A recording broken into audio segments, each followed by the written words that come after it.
Afton and the leak. Probably one of the most iconic when it comes to Springlock failures is William Afton. William Afton from the games, that is. In this version of the story, William Afton basically got destroyed by these Springlocks. He was fully impaled by the Springlocks in the Springlock Bonnie suit after trying to escape the ghosts of his victims. He thought hiding inside the Spring Bonnie suit would protect him, but hey, he was wrong. It turned out that there was water on the floor which, when he touched, caused the Springlocks in the suit to loosen, or water that possibly dripped down from him, and also his breath. This caused the Springlocks to malfunction, they fully released and impaled William, ultimately causing his death. However, this is William Afton, so even dying would not keep him dead forever. It only keep him dead for a little while. We later learned that one of the vengeful spirits, or possibly a pair of them, cursed William to experience the pain that they had felt, thereby extending his life indefinitely, no matter the pain he suffered. Which is how William Afton can be a shambling corpse, but also somehow still alive. And friends, before I move on to this next spot on the list, if you love what we do here at Top 10 Gaming, and if you love FNAF 2, be sure to let us know by giving this video a thumbs up. Number 9, Bite of 87. Well, we don't really know for sure if this is correct, as the Bite of 87 is still not fully confirmed in terms of all the details. It is possible that it was the result of a Springlock failure. It's believed that the Bite of 87 led to the fatal injury of a guest when the frontal lobe of their brain was badly damaged in an incident related to Freddy Fazbear's Pizzeria. Now, based on the Bite of 83, we can imagine it may have been a similar incident where someone basically stuck their head inside an animatronic and kinda had it chomped. Or it could have been something else that happened. But either way, if it was similar to the Bite of 83, or even if it wasn't, it seems likely that a Springlock failure could be possible, as the suits may have still been in use at that time. As the suits may still have been in use at the time that this terrible incident occurred. Now, some might say they stopped being used after the Bite of 83, but with a timeline this wonky, I don't think we have anything that is 100% concrete conclusive yet in regards to when Springlock suits stopped being used across the board forever. Also, I feel like there are times maybe where they were like, let's stop using them for like a bit, and then we think we fixed them, and then they're still, dysfunctional. Because that's just how Springlock suits are. I would never even go near one of those things. Death trap. Number 8. Can you Springlock a ghost? To answer this question, we could turn to the Fazbear Frights book 135 AM, and one of the stories within its pages, titled The New Kid. In this story, a young boy named Devin befriends the new kid at school, Kelsey. However, while his other friend Mick seems to really like Kelsey, and at first, Devin does too, eventually Devin becomes jealous of Kelsey. When Kelsey seemingly ditches them one day when they're all hanging out, Devin decides to get revenge on him for doing this. Finding a new hangout spot, a now abandoned former Freddy Fazbear's Pizzeria, Devin dares Kelsey to put on a Springlock suit. Kelsey does this and begins dancing around, but doing so, of course, triggers the Springlocks within the suit to release, seemingly impaling him. While initially Devin and Mick leave Kelsey there for dead, Devin eventually returns to investigate, with Mick wondering if Kelsey might still be alive.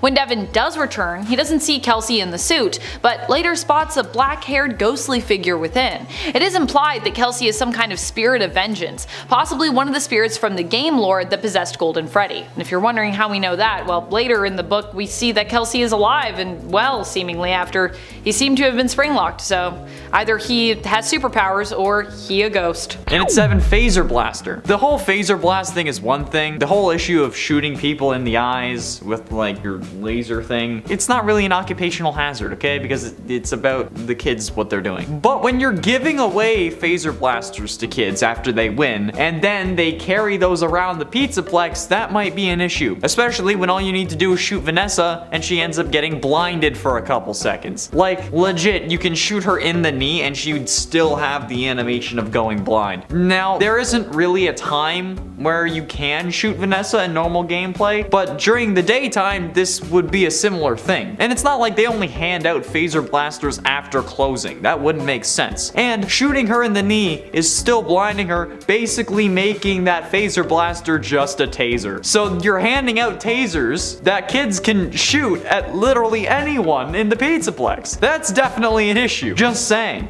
Like, maybe it's not specifically outlined in the OSHA documents, like you can't hand out laser pointer minor superpowered tasers to everyone, but like I'm certain that there's something that would technically cover this issue. And at 6, robot workers. Honestly, given the fact that these are the only workers that we see in Security Breach aside from Vanessa, that could actually be a problem in and of itself, especially if these things are capable of tearing a person apart like we see in the phaser blast ending. Like, why are these capable of disassembling a human? That seems kind of whack to me, especially when the name that Gregory uses is an alias that's not programmed into the animatronics. But that, ironically, could be enough for an OSHA violation, since there is a human worker in the form of Vanessa. If Vanessa wasn't there and every employee was a robot, they wouldn't have to worry about OSHA, because OSHA doesn't care about robots, they only care about people. Hashtag robot rights. Not only would the robots be concerning, I mean, at least I'd hope the robots that are able to kill someone with a single command from literally anyone, even like a 4-year-old child, would be a red flag. But the fact that Vanessa is isolated and the only human there may actually be another issue, since humans are social creatures by nature and require other humans in order to survive. Halfway through into number 5, superpowered. Getting more into the other game violations now, the fact that these animatronics are incredibly powerful is absolutely an issue. Like the fact that Fredbear was able to crush a child's skull, it's something that we've covered how crazy it is in a couple other videos, but like, imagine if that was an employee. Like, ignoring the fact that it's a Springlock suit, the sheer power that that jaw has is a hazard for anyone who comes into contact with it. Like, god damn. And before you say anything about like, no, the bite of 83 was a Springlock failure, okay, I don't know how many times I need to go over that. It's not. There are no Springlocks in the mouth, and the Springlocks aren't active because he was already in animatronic mode, so it cannot be a Springlock failure. So these animatronics are just insanely powerful. Coming in at number 4, arson. Now, the whole point of the Occupational Safety and Health Administration, aka OSHA, is to ensure the employees are safe and have a good work environment. A pizza place that was specifically designed in order to burn down does not fall under a safe work environment. Like, what's the deal there? In a previous video, I think it was yesterday actually, we literally talked about how Henry didn't give Michael a choice to live or die in that game. He said that there was a way out planned for him, but then he doesn't let us know where it is. And if there was a way out available for us, I'm sure that the animatronics would have been able to use it to escape as well. Meaning that there probably wasn't actually a way out, because like, it would mean that Henry's plan might fail. So yeah, no fire or emergency exit. This is a big no-no to OSHA, especially when the place is designed to burn down, as we see from the vents of the Security Breach true ending. Number 3, payback. Going back to the Fazbear Fright story, the new kid from the 1:35 a.m. book, Kelsey, wasn't the only one to get springlocked in the story. When Devin returns to the abandoned Freddy's to see if Kelsey might still be alive, he notices the suit is empty. He thinks he sees something further inside, and so he decides to reach into the mouth of the suit, only for the suit to seemingly clamp down on his arm. Of course, you should never do that. If you see something and you're like, oh, maybe I'll put my arm in this thing where my arm could get stuck, don't do it. The more he struggles, the more he seems to get sucked into the suit. Sure, this isn't so much a Springlock failure from the inside, you know, and no one's wearing the suit in some of these. It's more reminiscent of the bite of 83, because I don't think there was anyone in that suit. But this is still a Springlock suit failing. So while different, I still consider it to be a failure with consequences. Consequences being, you know, Devin also likely died. Number 2, the bite of 83. Definitely among the most memorable Springlock failures is the bite of 83. Now some of you are gonna say, Amanda, this is not a Springlock failure. There was no one in that suit that we know of, which sure. But still, it's a Springlock suit and it failed, so I'm counting it. Anyways, I feel like the bite of 83 hasn't been fully confirmed really at all, but many theorize it to be true. Many theorize that our theory is true, that we have so far, because this is all we got, alright? We grab all these little Easter eggs and then we do our best to try to figure out what's going on in the narrative. Now, why do we believe that this could even be a Springlock failure? Well, one, the crying child was crying when he was held up to give Fredbear a kiss, which many theorize is the reason the jaws of the animatronic bear clamped down, as a result of the tears making the gears wet and causing a Springlock malfunction. 2, we have been led to believe that Fredbear was a Springlock suit, so that's also why people suspect that the bite of 83 could also be a Springlock Springlock malfunction. Number 1. Multiple. While Shadow Freddy and RWQFS-FASXC may have been debunked as Springlock failure victims by Scott himself, this theory didn't come out of nowhere. In fact, many thought that they were among those generally referred to in FNAF 3 during Phone Guy's recording for night number 4. Here, Phone Guy mentions that the Springlock suits are being discontinued as a result of an unfortunate incident at the sister location involving multiple and simultaneous Springlock failures. Which, I gotta say, it makes sense to me too, because I'm like, what were all these multiple Springlock failures, what does that entail, and how many were there? Oh boy. An intense spring trap. I believe we all know this story by now, okay? Everything was going well at first, they couldn't pin him down, and he was on his way to immortality. Once William discovered Remnant, however, he spiraled. He wanted to use it to fuel his life and make him truly immortal, so in an effort to study it further, William lures the possessed animatronics to a back room that they can't normally access and then uses it to dismantle them, planning to melt down their endoskeletons to make soul-infused metal. However, by doing this, he unknowingly releases the souls of the victims that he claimed so long ago, and seeing these victims causes William to panic. Understandably, I mean, they're freaking ghost kids and they're also the ghosts of kids that you killed, so yeah, then this absolute animatronic genius, the technician that has made the suits, handles the suit maintenance, and explained to every employee the proper procedure for putting these Springlock suits on, climbs into the Spring Bonnie suit that he actually uses to kill, and then climbs inside in such a panic that he actually didn't notice the moisture in the room, the leaking ceiling, and, you know, literally everything else, probably also his sweat, which caused the Springlocks that were active in this moment, since it was in suit mode, to fail. And I feel like that moment is one of the most confusing mysteries. Why did he do that? He knows better. If he can avoid the cops for that long, why did he think that this was all just gonna be fine? Dude. Into 9 Cassidy. Cassidy is the most mysterious victim in the missing children's incident. Okay, her name was hidden for years, only being revealed in the survival logbook and then confirmed in the FNAF movie script Scott talked about in a post on Reddit. That script though was ultimately scrapped. And honestly, we don't really know much about her. We don't know how she died, and there are plenty of theories that claim to have evidence of her being a Springlock victim. Maybe William knew that would be an easier way than just, I don't know, a knife. I mean, after all, she does possess Golden Freddy, and some figure that he could be a Springlock suit that had the guts removed, hence the slumped over nature in his FNAF 1 and 2 forms. However, if this was the case, and Cassidy's body was in that suit, wouldn't they have found it when they were gutting the animatronic? But maybe, then again, William was the one who gutted it, considering how he was the suit technician. For a suit technician though, he did miss a fatal flaw with the animatronics he literally designed, since he got in the suit when it was wet like we just talked about. But either way, Cassidy being a Springlock victim could be true, but it's still a mystery, at least until Scott acknowledges the idea. Until then, it's just a theory, so don't go around saying that it's fact. It's a mystery. We don't know. In at 8, Kelsey. Kelsey is in essence the main antagonist of the Fazbear Frights story The New Kid from the 3rd Fazbear Frights book 135 AM. Kelsey had just moved to town and ends up becoming friends with the main protagonist, Devin. Devin ends up getting jealous of how much everyone loves Kelsey though, so he hatches a plan with his other friend to trap Kelsey in a Springlock suit for a few hours. However, when they unleash their plan, the Springlock suit fails and kills Kelsey. I mean, if you're going to trap him in a Springlock suit, I mean, isn't that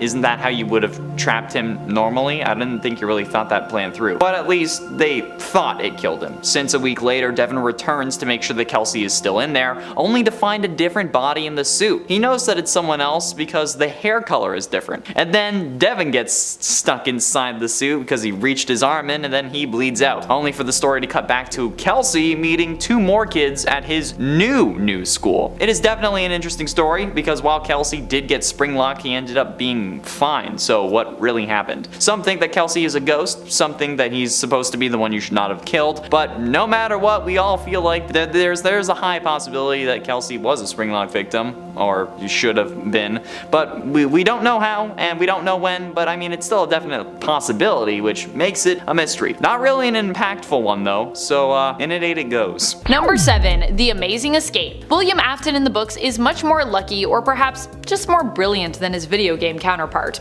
at least when it comes to dodging Springlocks somehow. Like in the games, he ends up getting Springlocked, but instead of being killed by this experience, he miraculously survives, seeming to somehow pull a Harry Houdini and just escape that. While Charlie activates the spring locks in the suit he's wearing at the end of the novel Five Nights at Freddy's The Silver Eyes, we learn in the next book, The Twisted Ones, that the blood found in the scene ends up being analyzed in a lab and found to be fake blood. Finally, in the fourth closet, it is confirmed that William Afton, while harmed, miraculously survived being spring locked. I don't know how this is possible, but it's a thing that happened. Pretty impressive considering in most other cases, it's pretty much a death sentence. Number 6. Triggered by wriggling off mini arenas. This is probably my favorite consequence when it comes to the spring locks malfunctioning. Likely because you yourself actually get to experience failure in a way. But obviously not in real life because that would be awful and horrible and extremely painful. Instead, you experience it in game. So although you can't feel it, you can't imagine what it would feel like, which honestly is also terrifying to do. This time when the spring locks fail, it is as a result of your movement. You are the one who must wriggle to shake off the mini arenas, which are climbing up the suit and attempting to kinda climb into it with you. If this happens enough times, the mini arena's jump scare will get triggered, implying your death by mini arenas. However, if you also wriggle too much to keep them off you, without winding the spring locks back up enough, you will trigger the spring locks release, which will also result in your death by being impaled by suit parts which are released by those spring locks. Yikes. Number 5. The fate of Shadow Freddy. Shadow Freddy is thought by some, in regards to lore, to have been a possible springlock victim. The consequences of this employee's springlock failure would be, of course, that they died. That's right, people believe that Shadow Freddy, who appears to be somewhat ghostly in nature, is actually the spirit of a former Freddy's employee, who died while wearing a springlock Freddy suit. It's believed that for one reason or another, the suit malfunctioned, murdering its wearer. As a result, Shadow Freddy was born to haunt its former workplace, and was also likely one of the reasons that springlock suits stopped being used, at least temporarily. Although apparently not soon enough, as there were other failures that occurred possibly even after this one. Number 4. The fate of RWQFSFASXC. Some believe that not only is Shadow Freddy a victim of the spring locks failing, but so is the shadowy figure of RWQFSFASXC. They believe that this shadowy Bonnie was another employee who, instead of being killed by the springlock Freddy suit, met their end while inside the springlock Bonnie suit, which also failed. My question is, if these employees happen to both die as a result of wearing and using the springlock suits and the suits malfunctioning, did they die on the same day? Because if not, why would you ever continue to use these suits as a company? And why would you ever, as an employee, agree to get in another one? Unless one of them was hired after the other one and like no one told them about what happened to the last person to put on one of those suits? Still, legal liability right there. Like, my alarms are going off for like lawsuits. Of course, this was only a theory anyways, and actually one that Scott claimed was incorrect in regards to the true origins of both Shadow Freddy and RWQFSFASXC. Getting close to the end into number 3, Golden Fredbear. One theory I've seen plenty of times, and I'm pretty sure was mostly the start of FNAF 4 theory, was that Golden Freddy and Fredbear are the same animatronic, suggesting that the reason Golden Freddy is all limp in the original FNAF and FNAF 2 is because his endoskeleton was removed after Crying Child's bite in 1983, and that's why the suit has to teleport around and cause hallucinations, because it can't actually move. This would also probably mean that Crying Child was the one in the Golden Freddy suit. However, we know that this isn't true based on the characters being separate in Ultimate Custom Night and not just coloring and size, since Golden Freddy is much smaller than Fredbear would have been, since, you know, Fredbear would have to accommodate a human and Golden Freddy wouldn't, since he would just be an animatronic and not a Springlock suit. But honestly, at this point, the actual design doesn't really seem to matter, since Springtrap went to Scrap Trap and then to Burn Trap, so honestly it's all up in the air. However, I have yet to see proper substantial evidence of this being the case, and I don't think that they would have removed the endoskeleton before that. But ultimately, into number 2, Shadow Animatronics. One of the oldest theories is that the Shadow Animatronics are the first Springlock victims, and this comes to us after the FNAF 3 phone guide dialogue that mentioned multiple and simultaneous Springlock failures, which some interpreted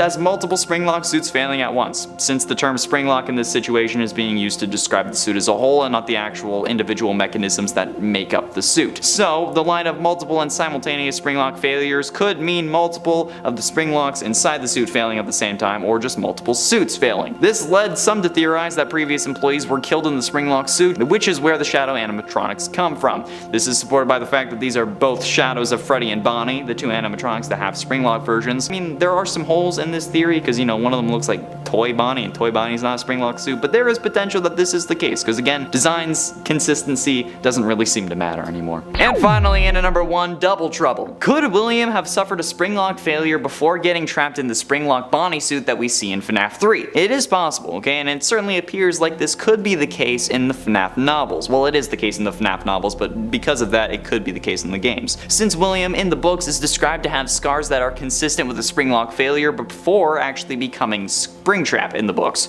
So, could it have happened in the games? Could William have been the reason that the Springlock suits were actually retired? Since we do hear of the unfortunate incident at a sister location, so is that unfortunate incident instead William? There are plenty of people that it could be, but William having to deal with it would certainly get them put out of commission, because, you know, he's kind of up there, and I mean, he doesn't really seem to care about anyone else, so if they failed on them, why would he retire them? But with William continuing to use the suit and putting it on after, you know, when like the room was wet in FNAF 3, this could be unlikely unless he just doesn't have the capacity for trauma, but it's still possible either way, okay? So since this list is about mysteries, I feel like this deserves to be on it. And you know what? Be the capstone. And at 10, Crying Child. Okay, so I'm putting this one at number 10 because I personally don't think that the Crying Child is a Springlock victim. To me, there's just no logical way that that animatronic jaw should have crushed his skull, because, you know, the Springlocks were already active and that would require a lot of power to crush a skull anyway. However, it is possible that since this is a series about haunted animatronics possessed by spirit metal, that logic kind of gets thrown out the window. So assuming that he is a Springlock victim, that's brutally scary. Being thrown into an animatronic's mouth and crying so much that you make the jaw snap onto your own skull, killing you instantly? Holy crap, that is nightmare fuel. That's why some people are scared of robots or animatronics, and while it may not be realistic, the possibility of it happening is still horrifying to say the least, especially since not even that long ago he lost his sister to Circus Baby, and that's pretty messed up. And I'm sure that Michael, who put the kid in his mouth, as long as, you know, I'm wrong about my theory, he'd be scarred for life, and I think I would be too. Before we move on to number 9, can you do me a favor and smash that like button and subscribe if you haven't yet if you are looking forward to this list. I saw a load of comments asking for it, so this better not flop. If it flops, so help me, you will all have a reckoning. The more likes we get, the more likely we are to do a part 2, and it also helps us against the algorithm almighty and lets us grow the channel, which means more cool vids for you, so you know, it's a win-win, so thank you. And at 9, The Twisted Ones. The Twisted Ones novel starts a year after the Silver Eyes ended, with Charlie in university. One day, however, Clay Burke comes to see Charlie, and for some reason brings her to see a corpse with familiar wounds. This could either be because she would recognize them, or because she was working with the police, or because they had to advance the plot. I don't know, I haven't read the original novels, but I want to. However, looking at the wounds, she confirms that they are in fact a Springlock failure, meaning that we have an unnamed Springlock victim in the Twisted Ones novel. If this character does have a name, like if it's revealed in later down the line or something, please let me know, because I couldn't find one online. However, while this may seem insignificant to you, the real horror of this number comes from what it signifies. This Springlock marks the return of William Afton, since at the same time, Clay also tells her that a blood sample they took from Afton showed that the body was a fake, or at least it was fake blood. The return of a killer, and the purple guy of all of them, that's pretty damn scary if you ask me. And at 8, The New Kid. Continuing with the theme of FNAF books, what about the story The New Kid from 1:35 AM, the third Fazbear Frights book?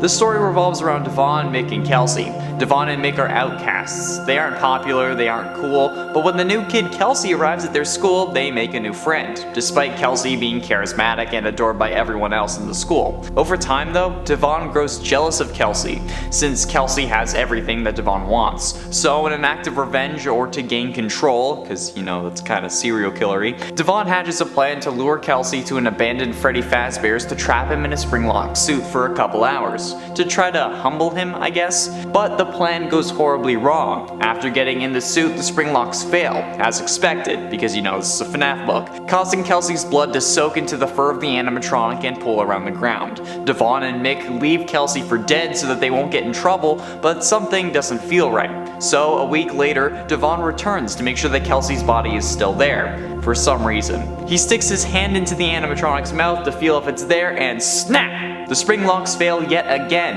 as per usual, and Devon gets his hand stuck inside the suit and bleeds out, but not before seeing a body in the suit, but with black hair instead of Kelsey's blonde hair.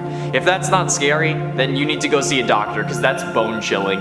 That's messed up. No. And it's 7, Henry Emily. Now this is certainly an interesting case, because seemingly Henry has died multiple ways across FNAF canons, with his first apparent death being in FNAF World at the hands of Baby. His death in the novels seems to have happened before the Silver Eye starts, and then he dies in FNAF 6 along with everything else. But could one of these deaths involve a Springlock failure or something having to do with Springlocks? I mean, maybe Afton offed Henry in one of these realities, finally actually, took care of his worst enemy, or maybe Baby has some Springlock mechanisms that's inside of her that she used to kill Henry. I mean, hell, maybe Henry just climbed into the wrong suit at the wrong time, or maybe the right suit at the right time for him. It's a question that we don't really pay attention to because, I mean, Henry's death doesn't mean much to the story, unfortunately. I mean, it's true, it doesn't. Henry dying doesn't really mean much overall for the FNAF lore, okay? We didn't even know that he was alive until FNAF 6, for God's sakes. So maybe for irony's sake, Scott had him bite the dust in a quicker way rather than just burning him alive. And at 6, Phone Guy. Phone Guy's death is one of the most mysterious deaths of all time, okay? We hear him die in FNAF 1 on night 4 with the sounds of multiple animatronics banging at his doors, but we never really get an explanation as to what happens to him. We know that he dies, but other than that, it's all speculation. One of the theories is that the animatronics got him and shoved him into a suit, resulting in a painful death, especially since at this point the Springlock suits were either still in operation or hadn't been totally removed. The actual timeline of events for the Springlock suits is a little messy since we don't really have the exact years for the things getting scrapped, yet it's still possible that Phone Guy was shoved into one, or maybe he tried to use it to hide.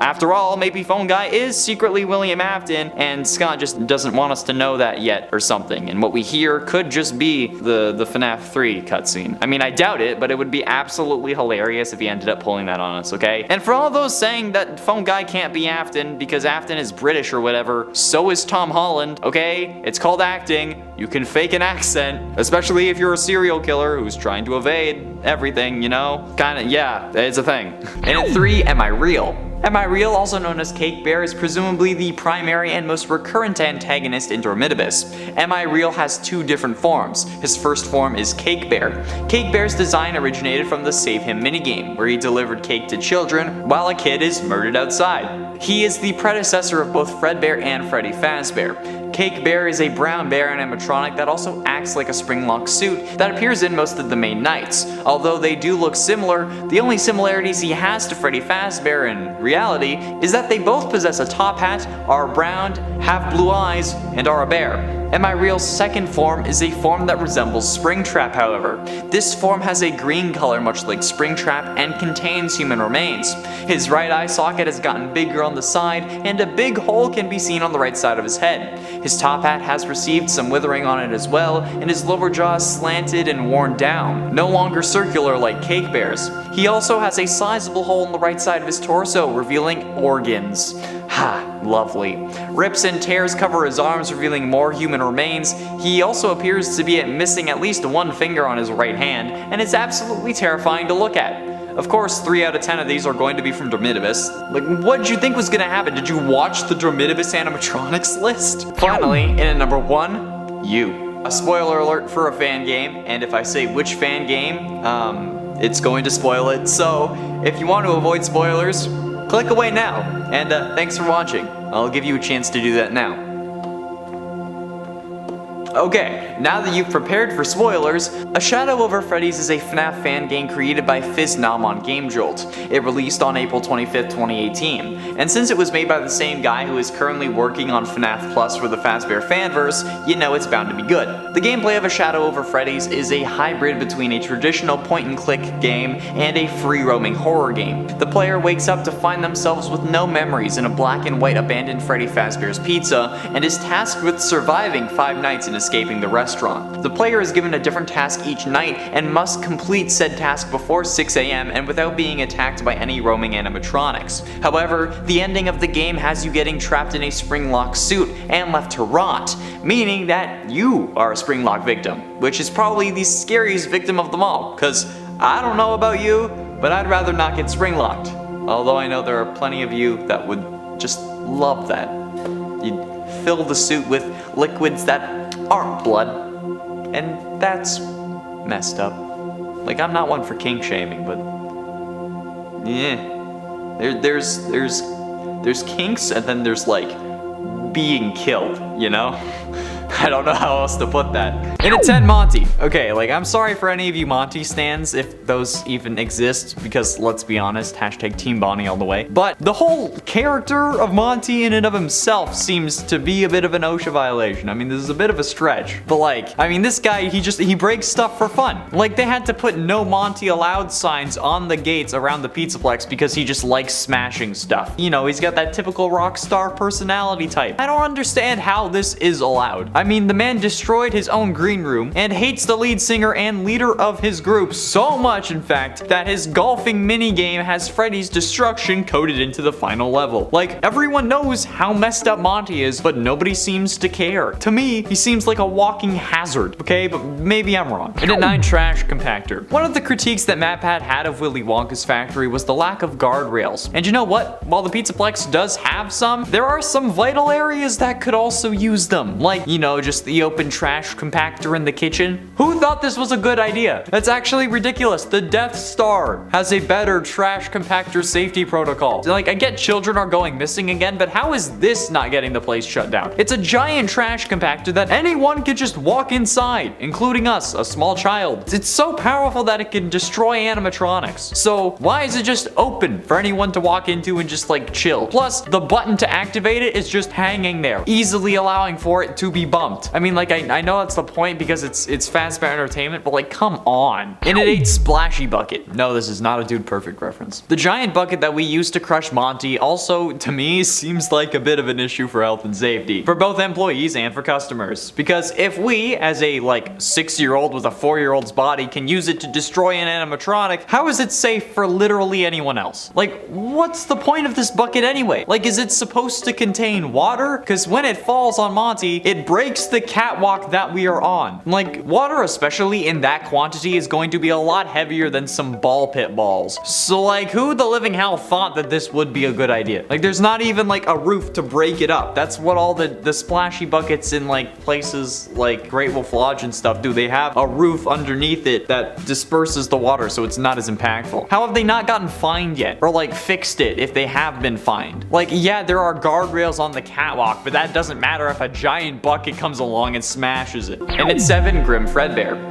Grim Fredbear is one of the antagonists from Final Nights 3 Nightmares Awoken. He's only active on Night 5 and found in the left hallway. Grim Fredbear resembles the normal golden Fredbear suit, only with his suit glowing a deep purple while the interior of the suit glows a bright white. His upper face appears to be torn off, including his eyes, leaving an empty, hollow, gaping hole in its place. The inside of the mask, though it appears like there's nothing really inside, actually conceals a white, pale human head that can only be seen during his jump scare. And before you ask, yes, it's mine. The animatronic is clearly meant to be a reference to Shadow Freddy and the theory that the Shadow animatronics were Springlock victims, which was later confirmed by Scott to be false when stating that William was the only victim of a Springlock failure. And in the museum level, which unlocks after Night 5, it is revealed that Grim Fredbear is a Springlock victim, saying, quote, another Springlock failure victim, the 2nd generation of Fredbear. And at 6, Grim Chica. The first Springlock victim in the Final Nights series, Grim Chica is a primary antagonist in Final Nights 3 Nightmares Awoken. Unlike others, she is not a Reaper animatronic. Grim Chica holds a strong appearance to the Springlock suit on the poster in the Night 3 cutscene, but her faceplates are very hard to spot and she's almost entirely purple. She really resembles Toy Chica. The glowing accents inside of her resemble a human corpse. She lacks a bib unlike the original Chica, and her overall body is very slim like the original Toy Chica, except for her hips, which appear to be much wider.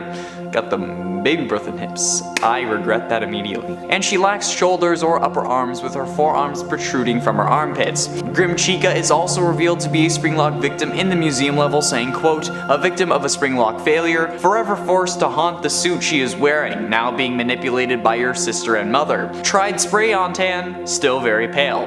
Why is that so relatable to me? Like, no matter what I do, I'll always be pale and pasty. Not the whole being manipulated by your sister and mother thing. That's weird. But like, I'm okay with forever being pasty. However, I did rank this above Grim Foxy because like, it's Chica. And look what they did to my girl Chica. I'm sorry, Mommy Kentucky, for the transgressions. Halfway through in at number 5, Garvey. A psychopathic, cold-blooded killer. He stopped being human long ago. That's how Garvey is described in the extras of Dormitibus, the game from which he hails. Garvey is the penultimate antagonist of Dormitibus, and as a human, he was the man who murdered the missing children. He later went on to get trapped in Spring Bonnie, becoming Springtrap, and then was burnt to a permanent death in the Fazbear Frights fire. Garvey is a more gory version of Springtrap from FNAF 3. However, he is not William Afton, as the game was released before the name reveal, even before FNAF 4. Springtrap, but with hardly any exosuit or animatronic casing, whatever you want to call it. He crawls on all fours and uses his left hand as a foot and his left foot as a hand, like some demonic monkey from hell that Satan didn't sanction the creation of. Just look at this thing and tell me that it shouldn't be on this list. If you do, you'll be lying. And at 4, Golden Call. As a human, when alive, Golden Call's name was Kyle. However, he is now a Springlock victim stuck inside a Golden Freddy Springlock suit. Golden Call has the typical rundown Springlock suit vibe, similar to Springtrap. However, this is even more gruesome. His left ear is bent, he has guts coming out of basically every hole in his body, human eyes are hanging out of the animatronic's eye sockets. He's even missing exosuit on his right foot, and the character is holding a flesh-colored, at least it's flesh-colored, it may be even like fully like a flesh phone in his right hand that stays stuck to his head via more flesh or blood strands connecting to the side of his head. It's horrifying, dude. This is a monstrosity. And looking at his age on the wiki, Kyle was only 5 when he got Springlocked, which is absolutely nuts and just flat out horrible. So unfortunate, man. He was supposed to be the next best Fortnite player. That's a joke for the long-term subs.